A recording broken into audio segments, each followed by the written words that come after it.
விவசாயிகளுக்கு கூட்டுறவு வங்கிகளில் கடன் வாங்க வயது வரம்பு கிடையாது என தமிழ்நாடு சட்டப்பேரவை மதிப்பீட்டு குழுவின் தலைவர் காந்திராஜன் தெரிவித்துள்ளார். செங்கல்பட்டு மாவட்டத்தில் பல்வேறு அரசு துறைகளின் சார்பில் நடைபெற்று வரும் பணிகள் தொடர்பாக தமிழ்நாடு சட்டப்பேரவை மதிப்பீட்டு குழுவினர் திருக்கழுக்குன்றம் ஒன்றிய பகுதிகளில் ஆய்வு மேற்கொண்டனர். பின்னர் கொத்திமங்கலம் ஊராட்சியின் புலிக்குன்றம் கிராமத்தில் சட்டப்பேரவை மதிப்பீட்டு குழுவினருடன் விவசாயிகள் கலந்துரையாடும் நிகழ்ச்சி நடைபெற்றது.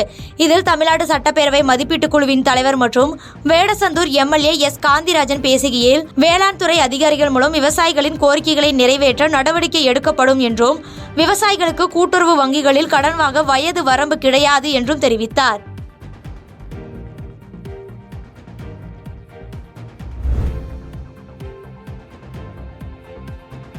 கோவில்பட்டியில் உடற்கல்வி ஆசிரியர் தாக்கியதாக மாணவர் சிகிச்சைக்காக மருத்துவமனையில் அனுமதிக்கப்பட்டுள்ள நிலையில் ஆசிரியரும் மருத்துவமனையில் அனுமதிக்கப்பட்டதால் பரபரப்பு ஏற்பட்டுள்ளது. தூத்துக்குடி மாவட்டம் கோவில்பட்டி நாடார் மேல்நிலைப் பள்ளியில் இடைச்செவல் கிராமத்தைச் சேர்ந்த சண்முகநாதன் என்பவரது மகன் பார்த்தீஸ். இவர் அங்குள்ள பள்ளி விடுதியில் தங்கி படித்து வரும் நிலையில் அப்பள்ளியில் உடற்கல்வி ஆசிரியராக பணியாற்றி வரும் முத்துக்குமார் என்பவர் தாக்கியதாக மாணவர் பார்த்தீஸ் சிகிச்சைக்காக மருத்துவமனையில் அனுமதிக்கப்பட்டுள்ளார். பின்னர் இது குறித்து கோவில்பட்டி மேற்கு காவல் நிலைய போலீசார் விசாரணை நடத்தி வருகின்றனர்.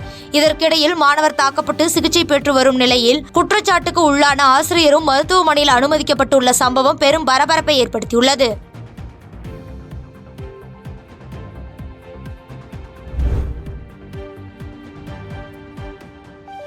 கொடைக்கானலில் நீதிமன்ற உத்தரவுப்படி ஆக்கிரமிப்பு செய்து கட்டப்பட்ட வீடுகளை ஜேசிபி வாகனம் மூலம் நகராட்சி நிர்வாக அதிகாரிகள் அகற்றினர். திண்டுக்கல் மாவட்டம் கொடைக்கானல் சண்முகபுரம் பகுதியில் சாலையை ஆக்கிரமித்து கட்டியுள்ள 15 வீடுகள் காரணமாக இந்த பகுதியில் அடிக்கடி போக்குவரத்து நெரிசல் ஏற்படுவதாக மதுரையைச் சேர்ந்த சாமுவேல் சந்திரன் என்பவர் சென்னை உயர்நீதிமன்றத்தில் பொதுநல வழக்கு ஒன்றை தொடுத்தார்.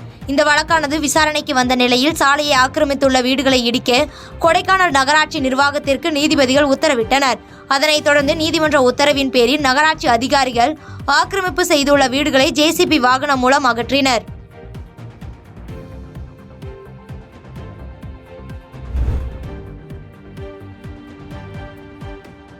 பள்ளிப்பாளையத்தில் பூக்கடையின் வெளியே தொங்கவிடப்பட்ட பூ மாலையை லாவகமாக திருடிச் செல்லும் முதியவரின் வீடியோ காட்சிகள் சமூக வலைதளங்களில் பரவி வருகிறது. நாமக்கல் மாவட்டம் பள்ளிப்பாளையம் ஈரோடு சாலையில் மணி என்பவர் பூக்கடை நடத்தி வருகிறார். இந்நிலையில் வழக்கம்போல் இன்று காலை கடைக்கு வந்த மணி கடையின் வெளியே இருந்த பூக்கள் திடீரென மாயமானதை கண்டு அதிர்ச்சி அடைந்துள்ளார். பின்னர் கடையில் பொருத்தப்பட்டிருந்த சிசிடிவி கண்காணிப்பு கேமராவை ஆய்வு செய்தபோது அதிகாலை நேரத்தில் பூக்கடைக்கு வருகை தந்த முதியவர் பூமாலையை லாவகமாக திருடிச் சென்றது தெரிய வந்தது. தற்போது இந்த வீடியோ காட்சிகள் சமூக வலைதளங்களில் வேகமாக பரவி வருகிறது.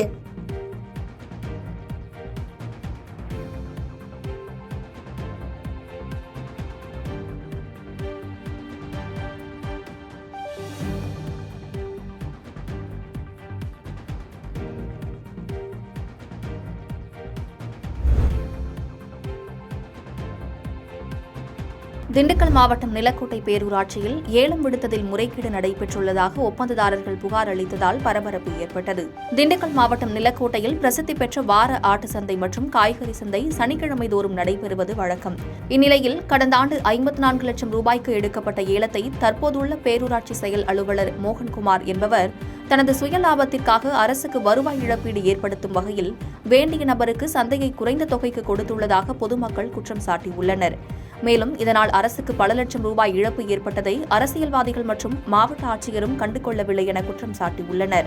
மேலும் பேரூராட்சி செயல் அலுவலர் பணியில் அமர்ந்த 1 மாதத்திலேயே முறைகேடுகளை செய்துள்ளார் எனவும், மேலும் இவர் நீடித்தால் அரசுக்கு பல லட்சம் ரூபாய் வருவாய் இழப்பு ஏற்படும் என்றும் உடனடியாக மாவட்ட நிர்வாகத்தினர் தலையிட்டு இதற்கு உரிய நடவடிக்கை எடுக்க வேண்டும் என ஒப்பந்ததாரர்கள் கோரிக்கை விடுத்துள்ளனர்.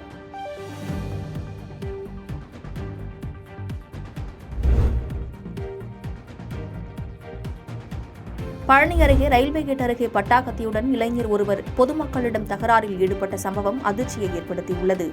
திண்டுக்கல் மாவட்டம் பழனி அருகே உள்ள கோதமங்கலம் ரயில்வே கேட் அருகே பட்டாக்கத்தையுடன் இளைஞர் ஒருவர் அப்பகுதியில் செல்பவர்களிடம் தகராறு செய்துள்ளார். பட்டாக்கத்தியுடன் இளைஞர் நிற்பதை கண்ட அப்பகுதி மக்கள் இதனை செல்போனில் பதிவு செய்துள்ளனர். மேலும் இதுகுறித்து பழனி தாலுகா போலீசாருக்கும் தகவல் கொடுத்துள்ளனர். இந்த இளைஞரின் வீடியோ சமூக வலைதளங்களில் வைரலான நிலையில் போலீசார் இதுகுறித்து விசாரணை நடத்தியதில் கோதைமங்கலம் பகுதியைச் சேர்ந்த முருகானந்தம் என்பவரது மகன் கோகுல்ராஜ் என தெரியவந்தது. இதனையடுத்து கோகுல்ராஜை போலீசார் கைது செய்து விசாரணை நடத்தி வருகின்றனர்.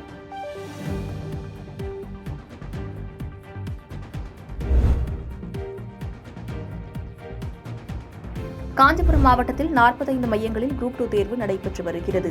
தமிழ்நாடு அரசு பணிகள் தேர்வாணையம் மூலம் காலி அரசு பணியிடங்களுக்கான தேர்வு அட்டவணைகள் முறையாக வெளியிடப்பட்டு தேர்வு தேதிகள் அறிவிக்கப்பட்டு வருகிறது. அவ்வகையில் தொழிலாளர் உதவி ஆய்வாளர், துணை வணிக வரி அலுவலர், இளநிலை வேலைவாய்ப்பு அலுவலர், சார் பதிவாளர் உள்ளிட்ட குரூப் 2 பதவிகளுக்கு 507 காலி பணியிடங்கள் உள்ளன.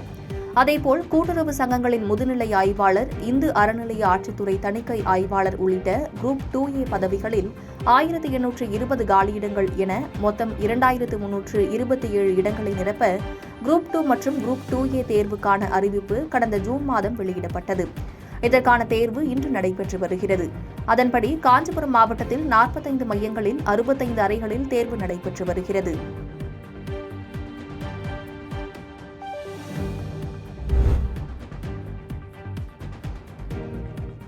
நீலகிரி மாவட்டத்தில் அனுமதி வழங்கியுள்ள மரங்கள் வெட்டப்படுகிறதா அல்லது அனுமதியின்றி மரங்கள் வெட்டப்படுகிறதா என மாவட்ட நிர்வாகம் ஆய்வு மேற்கொள்ள வேண்டும் என இயற்கை ஆர்வலர்கள் கோரிக்கை வைத்துள்ளனர். நீலகிரி மாவட்டத்தில் மரங்கள் முறிந்து விழுந்து போக்குவரத்து பாதிப்பு ஏற்பட்டு வருவதால் மாவட்ட நிர்வாகம் அபாயகரமான மரங்களை கணக்கிட்டு அதனை வெட்டி அகற்றும் பணிகள் தற்போது நடைபெற்று வருகிறது. 10 மரங்கள் அபாயகரமான மரங்கள் என கண்டறியப்பட்டு அதற்கு எண் பதிவிட்டு அகற்ற மாவட்ட நிர்வாகம் அனுமதி வழங்கியுள்ளது. ஆனால் அனுமதி பெற்ற மரங்களை வெட்டுவதற்கு முன் வனப்பகுதிகளில் உள்ள நல்ல மரங்கள் வெட்டப்பட்டு வருவது இயற்கை ஆர்வலர்களிடையே பெரும் அதிருப்தியை ஏற்படுத்தியுள்ளது. இந்நிலையில் காடுகளை அழித்து வரும் அவலநிலை தொடர்ந்து வருவதால் வனவிலங்குகள் வனப்பகுதிகளில் இருந்து தண்ணீர் மற்றும் உணவு தேடி குடியிருப்பு பகுதிகளுக்குள் வருவது தொடர்கதையாகியுள்ளது. இதனால் மனித விலங்கு மோதல் ஏற்படும் அபாயம் ஏற்பட்டுள்ளது. எனவே மாவட்ட நிர்வாகம் மற்றும் சம்பந்தப்பட்ட துறை அதிகாரிகள் அனுமதி வழங்கப்பட்ட மரங்கள் வெட்டப்படுகிறதா அல்லது அனுமதி வழங்கப்படாத மரங்கள் வெட்டப்பட்டு காடுகள் அழிக்கப்பட்டு வருகிறதா என உடனடியாக ஆய்வு மேற்கொண்டு கடும் நடவடிக்கை எடுக்க வேண்டும் என இயற்கை ஆர்வலர்கள் கோரிக்கை விடுத்துள்ளனர்.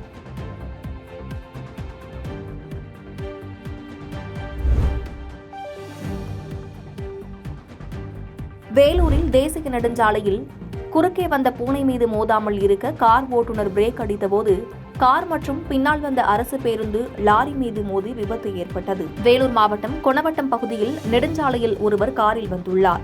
அப்போது பூனை ஒன்று திடீரென சாலையின் குறுக்கே வந்துள்ளது. இதனால் பூனையின் மீது ஏற்றாமல் இருக்க கார் ஓட்டுநர் சடன் பிரேக் அடித்துள்ளார். இதில் பின்னால் வந்த கண்டெய்னர் லாரி கார் மீது மோதியது. மேலும் லாரியின் பின்னால் வந்த அரசு பேருந்தும் லாரி மீது மோதி விபத்துக்குள்ளானது. 3 வாகனங்கள் மோதி விபத்துக்குள்ளானதில் அரசு பேருந்தின் முன்பக்கம் சேதமடைந்து இந்த விபத்தில் அரசு பேருந்து ஓட்டுநர், நடத்துனர், பயணிகள் மற்றும் காரில் வந்தவர்கள் என சுமார் 15க்கும் மேற்பட்டோர் படுகாயமடைந்தனர். தகவல் அறிந்து சம்பவ இடத்திற்கு வந்த போலீசார் ஆம்புலன்ஸ் உதவியுடன் காயமடைந்தவர்களை மீட்டு வேலூர் அரசு மருத்துவமனைக்கு அனுப்பி வைத்தனர். இதனால் சென்னை பெங்களூரு தேசிய நெடுஞ்சாலையில் சுமார் 1 மணி நேரத்திற்கு மேலாக போக்குவரத்து பாதிக்கப்பட்டது.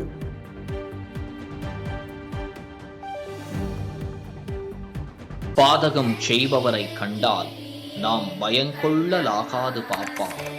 மோதி மிதித்து விடு பாப்பா, அவர் முகத்தில் உமிழ்ந்து விடு பாப்பா. அண்மை செய்திகளை உடனுக்குடன் தெரிந்து கொள்ள இணைந்திருங்கள் இயம்நாடு தொலைக்காட்சியுடன்.